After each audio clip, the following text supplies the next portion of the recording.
ke adik-adik mahasiswa, ayo datang ke podcast Wiraraja Muda untuk berdiskusi di sini, ya. Sampaikan apa unek-unek saudara, apa keinginan saudara. Jadi sekarang nggak zamannya lagi demo-demo di luar. Silakan disampaikan, ini saya dengar kok gitu ya. Boleh tepuk tangan dong untuk Bapak Rektor. Ya, apa kabar Bapak? Alhamdulillah sehat, Mbak Asasi. Ya, saya berterima kasih diundang oleh Pak Asasi di acara podcast Wiraraja Muda. Ya. Yang hari ini launching Pertama nih Bapak. Saya ucapkan selamat juga ya. Mudah-mudahan podcast Wiraraja Muda ini bisa sebagai sarana informasi, sarana edukasi, sarana penyampaian aspirasi, apapun proses ini. Tentunya saya berharap bukan hanya kepada mahasiswa, kepada dosen, ya.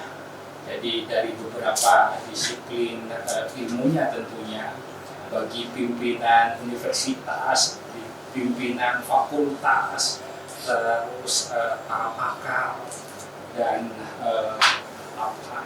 adik-adik mahasiswa dari beberapa UKM maupun UKK, ya. Seperti kita ketahui, kita punya banyak UKM dan UKK, 21 kalau lebih ya.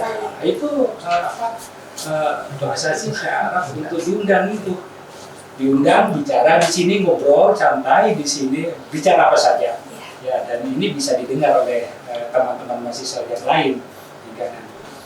Itu harapan saya. Berarti Bapak selaku Rektor setuju dengan adanya podcast ini? Sangat setuju. Bukan hanya setuju, saya sangat mendukung acara ini. Dan ini di era keterbukaan informasi, era digital ini nggak bisa dihindari. Benar sekali Pak. Jadi silakan mahasiswa menyampaikan aspirasi apapun, ya, apapun. Daripada teriak-teriak di jalan, silakan ya disampaikan di podcast ini. Karena podcast ini bisa didengar siapapun, bisa jadi silakan kalau memang ada kritik, ya, ada usulan, ada silakan disampaikan di ini. Jadi saya setiap saat tentunya akan memantau ini, ya. Jadi kalau Mbak Asasi sangat mengundang para dekan di lingkungan Universitas Wiraraja ini, dimulai dekan pertanian, kebijakannya 1 tahun ke depan, 2 tahun ke depan, 3 tahun, saya akan perhatikan dan akan saya tagih itu. Jadi ini kesempatan bagi Mbak Asasi juga, ya, untuk tahu visi misinya dari masing-masing fakultas itu bagaimana, dari masing-masing satker itu bagaimana, kan itu ya. Iya, benar-benar. Sehingga ini kan di era keterbukaan ini semua harus transparan, ya. Jadi itu jadi saya menyambut baik bahasa podcast Wiraraja Muda ini. Jadi harapan saya podcast namanya Wiraraja. Jadi kepada adik-adik Wiraraja Muda, ya, saya berharap sesuai dengan namanya Wiraraja bisa menjadi pokok, ya. Kalau bicara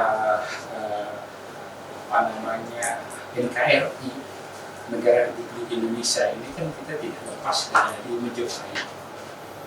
Kalau bicara Majapahit kita tidak lepas dari area Wiraraja, dan di sini tempatnya, kan itu. Saya berharap adik-adik Wiraraja Muda area itu karena mencontoh keteladanan area Wiraraja. Minimal itu harapan saya. Nah, jadi bisa didengar sendiri ya, untuk Wiraraja Muda nih udah mempunyai ruang baru biar kita bisa berekspresi, berkreasi sebebas mungkin nih. Sudah dengar tanggapan sendiri dari Rektor Universitas Wiraraja langsung, kalian bisa mengekspresikan diri kalian. Untuk dosen-dosen juga bisa nih langsung berbincang-bincang dalam acara podcast Wiraraja ini ya Bapak Rektor. Benar sekali. Nah, saya ingin bertanya nih di di luar dari podcast ini, rasanya jadi rektor itu gimana sih Pak? Iya, biar sekalian membahas di podcast ini ya Pak, biar teman-teman juga tahu gimana sih Pak. Jadi rektor itu bukan profesi. Jadi rektor itu jabatan. Karena jabatan ya kita itu harus dipertanggungjawabkan apa yang kita lakukan, gitu ya. Karena jabatan itu ya harus kita pertanggungjawabkan, bukan kepada stakeholder, bukan hanya kepada mahasiswa, kepada dosen, kepada karyawan, tetapi juga pertanggungjawaban itu ya bukan hanya kepada yayasan Arya Wiraraja sebagai badan penyelenggara, tetapi pertanggungjawaban itu yang penting ada kepada masyarakat. Seperti kita ketahui ya sekarang ini Bapak Ibu masyarakat Sumeneb, khususnya Madura, Jawa Timur, bahkan dari Timur Leste dan dari Malaysia ya sebanyak kurang lebih 4.000 orang tua menitipkan putra-putrinya di Universitas Wiraraja. Ini tanggung jawab yang luar biasa untuk belajar atau studi di Universitas Wiraraja. Sekarang jumlah mahasiswa di Wiraraja ini sekarang 4.000 ya, dengan 19 program studinya, 7 fakultas dan 1 pasca, dan mahasiswanya sudah ada yang mahasiswa asing. Ya, jadi dari Timur Leste, dari Malaysia pada belajar ke sini sekarang kan gitu ya. Ya, jauh-jauh ke Wiraraja. Jauh-jauh ke Wiraraja. Nah, ini kan Wiraraja sudah mulai Arya Wiraraja dulu yang kalau Arya Wiraraja itu kan Nusantara bahkan lebih dari Indonesia kan gitu ya. Ya mudah-mudahan nanti ke depan Universitas Wiraraja itu mengikuti jejak dari Arya Wiraraja. Berarti Bapak menikmati sekali sebagai rektor. Ya, harus enjoy. Ya benar-benar Pak. Kalau bawa ruwet kayaknya tambah ruwet gitu ya Pak. Dinikmati aja ya Pak. Nah, ini kan temanya Bapak arah kebijakan pengembangan minat dan bakat mahasiswa. Untuk tema sendiri, tanggapan Bapak untuk minat bakatnya mahasiswa gimana nih Pak? Jadi gini, saya setuju sekali dengan tema itu ya, dan mendukung sekali tema untuk minat dan bakat mahasiswa, pengembangan diri sesuai dengan sesuai dengan visi Universitas Wiraraja ini kan terwujudnya universitas berdaya saing global di bidang ilmu pengetahuan, moralitas, ya, entrepreneur, tetapi tetap berbasis berkarakter kebangsaan. Itu saya harapkan mahasiswa, gitu ya, mahasiswa Universitas Wiraraja, saya berharap nanti bisa harapan saya bisa, ini salah satu cara, progresi salah satu cara untuk mengembangkan entrepreneur, sehingga nanti harapan saya capaiannya kalau sudah lulus gitu ya, sudah lulus tidak mengandalkan kepada PNS, jadi dia itu sudah punya basic entrepreneur, dimanapun dia akan bisa berprestasi, bisa gampang beradaptasi dengan masyarakat karena sudah dibekali entrepreneur. Ya, ini saya berharap mahasiswa melalui UKM itu bisa mengembangkan minat dan bakatnya. Disinilah tempatnya. Ayo kita belajar bersama, berdiskusi bersama, gitu ya, tentang segala hal Universitas Wiraraja. Dan bahasa ini sudah memulai dengan sekarang ini ada podcast Wiraraja Muda, ini menambah ruang.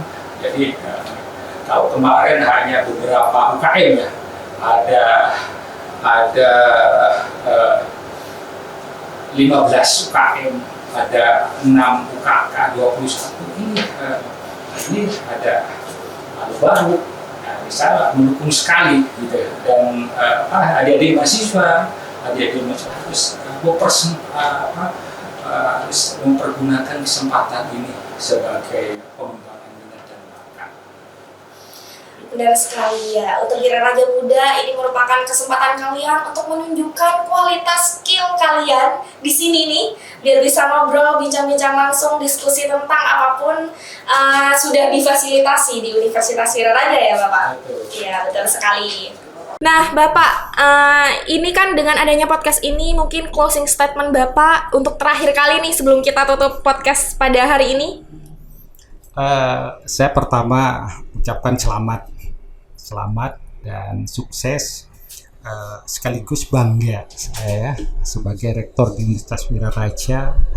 Ini Wira Raja nggak tertinggal teknologi, nggak gagap teknologi, bisa mengikuti perkembangan di masyarakat tentang digitalisasi. Saya berharap ini podcast Wira Raja Muda ini betul-betul menjadi sarana edukasi, sarana pembelajaran, ya, sarana informasi dan semua hal dari beberapa aspek. Bukan hanya kepada mahasiswa, saya berharap kepada dosen-dosen dan pejabat di Universitas Wira Raja, pejabat struktural, ya.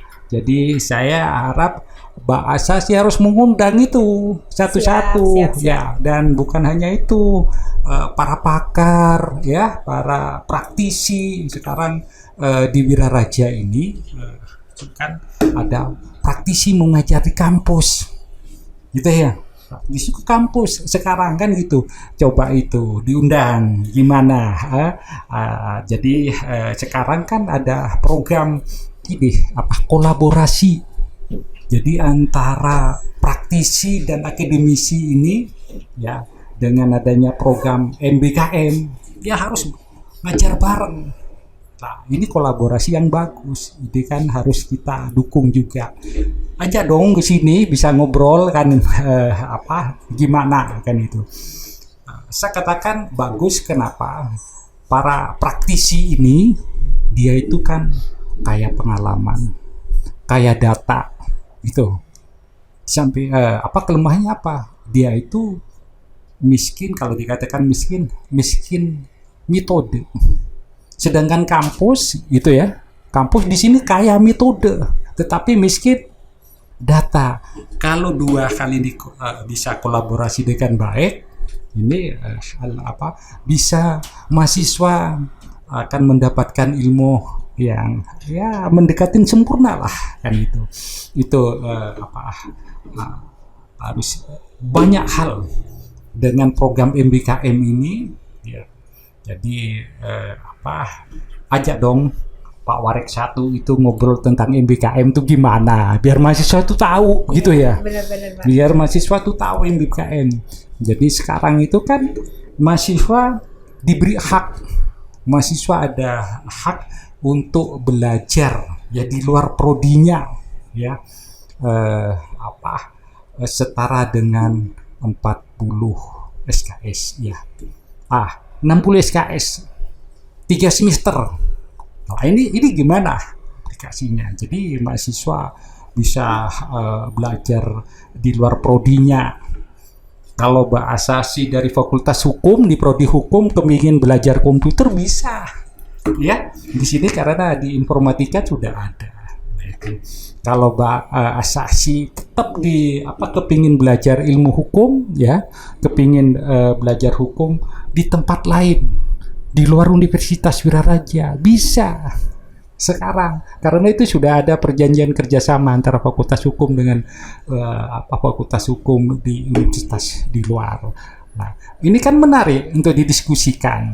Nah, ini jadi banyak hal yang bisa diambil dari manfaat adanya podcast di Wira Raja Muda ini. Jadi saya dengan senang hati, dengan bangga Wira Raja ini punya podcast Wira Raja Muda. Dan ini sekali lagi ke adik-adik mahasiswa, ayo datang ke podcast Wira Raja Muda untuk berdiskusi di sini, ya. Sampaikan apa unek-unek saudara, apa keinginan saudara. Jadi sekarang nggak zamannya lagi demo-demo di luar. Silakan disampaikan, saya dengar kok gitu ya. Jadi semua zamannya. Saya kira itu Mbak Asasi. Iya Bapak. Terima kasih ya. Semoga harapan Bapak Rektor dan juga segenap kru yang bertugas bisa menjadi kenyataan, bisa terwujud melalui adanya podcast Wira Raja Muda ini ya Bapak. Terima kasih juga untuk Bapak Rektor sudah sudi bersedia nih mau mengisi launching podcast perdana kita pada hari ini ya. Semoga teman-teman Wira Raja Muda semuanya selalu merasa haus dan selalu merasa lapar akan ilmu agar kita tetap belajar dan diskusi tentunya di podcast Wira Raja Muda ini.